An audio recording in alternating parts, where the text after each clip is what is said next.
Eto guys, ngayon guys, pag-usapan natin ngayon itong bagong hamon at pahayag ni Senator Cayetano tungkol nga dito sa pagtatago ni Senator Bato. Ngayon kasi guys, eto, kung iisipin ninyo na kaya kung bakit yan nagtatago hanggang ngayon si Senator Bato at hindi nagpapakita at hindi pumapasok sa Senado dahil nga sa takot. Dahil sa takot na baka gawin din sa kanya yung ginawa kay Tatay Digong, na kung saan hindi na dinaan sa korte natin at agad-agad ipinagipad doon sa dahig sa ICC, no? So eto guys, etong sasabihin ngayon ni Senator Cayetano, yung mga sinabi niya dito ay possible talaga na ito yung mga dahilan. At dito pa nga hinamon niya pa nga ito si Senator Bato na pumasok nga dito mismo sa Senado. Kailangan, ang problema dito ay hindi ma-assure ng government natin, no? At iniisip ni Senator Bato na kapag siya'y nagpakita yata dito sa Senado ay baka agad siyang arestuhin, no? Kasi kung matatanda ninyo, sinabi ni Boying ng Ombudsman, yung arrest warrant ay talagang ginigit niya talaga na meron na talagang warrant of arrest dito kaya Senator Bato. Kaya lang hindi pa nila nako-confirm, no, hindi pa official ayon dito kay Ombudsman. Tapos kung matatanda ninyo nagbabala na din si Attorney Roque dito kay Senator Bato tungkol nga dito sa warrant of arrest niya na nandyan na nga daw. At sinasabi din sa post ni Attorney Roque na matagal na yung warrant of arrest ni Senator Bato. At ngayon pa lamang nakuha di umano ng DOJ o ng DILG. So ngayon guys, pakinggan natin itong pahayag ni Senator Cayetano. Dito mapapaisip talaga kayo na ito talaga yung nagiging dahilan talaga kaya hanggang sa ngayon ay hindi pa din nagpapakita ito si Senator Bato. Eto, panoodin natin yung video. Kung sasabihin na ng gobyerno, hindi, pag hinuli yan, pwede siyang pumuntang korte. Kami mismo sa minority, at least ako, hamunin ko siya, pumasok ka. Ang hinihingi lang ni Senator Bato katiyakan na kung may warrant of arrest, makakapunta muna siya sa Philippine Court. Yun. Tama yun yung sinabi ni Senator Cayetano dito, no? Dapat may katiyakan ito kaya Senator Bato na kung sakaling papasok siya, ta-arrestuin siya, dapat dadaan siya sa korte natin dito, no? Hindi agad-agad ipapadala dun sa ICC. Kasi kung ipapadala yan, walang pinagkaiba yan dun sa ginawa kay Duterte.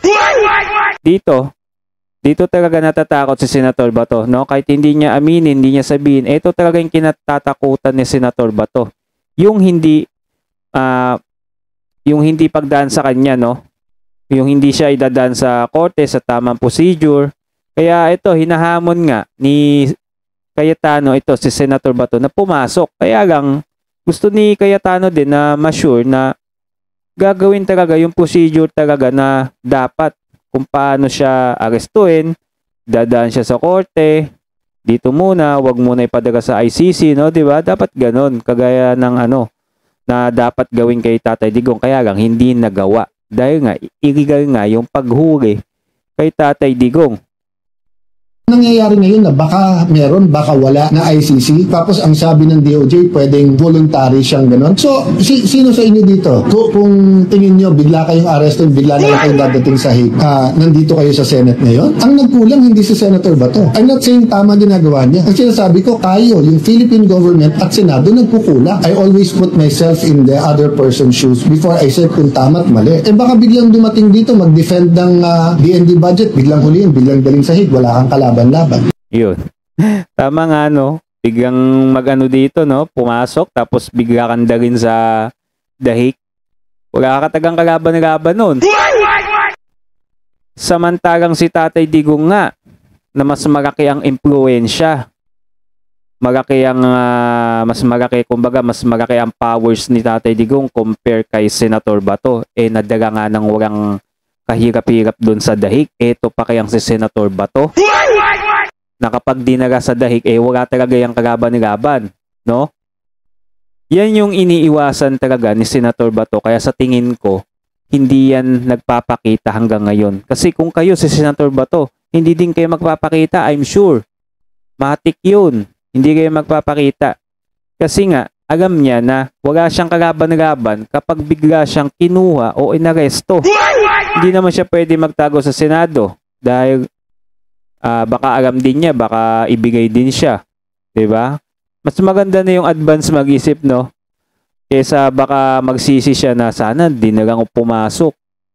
Sana nagtago na lang ako ng matagal, 1 taon, kagaya ng ni Ping Lacson, no? Sana i-break ko na lang yung record ni Ping Lacson sa pagtatago. Kasi yan yung sinabing joke ni Senator Bato na babasagin niya yung record ni Ping Lacson. Babasagin niya yung pagtatago ni Ping Lacson ng napakatagal noon, no? Kaya hindi natin masisisi yan si Senator Bato at tama tong sinasabi ni Cayetano. Kaya possible talaga na itong si Senator Bato ay hindi pa yan magpakita. Hindi siya makatapak dito kasi walang guarantee na hindi siya arestuhin at i-deport sa Hague na walang say ang Philippine Court. Yun. Tama yun. Hindi talaga siya makatapak. No? Hindi siya talaga makakatapak dahil wala ngang guarantee na hindi siya dadalhin sa The Hague. Walang guarantee si Senator Bato na kapag hinuli siya ay baka, syempre, kung ikaw si Bato, mapaisip ka, lang yan na yan, mamaya, pag tumapak ako dyan sa Senado, biglang ilabas yung warrant sa akin, wala akong kalaban-laban. GG siya, no? So ito, tingnan natin guys yung ilan sa mga comment dito, no, ng mga netizen. Ayan.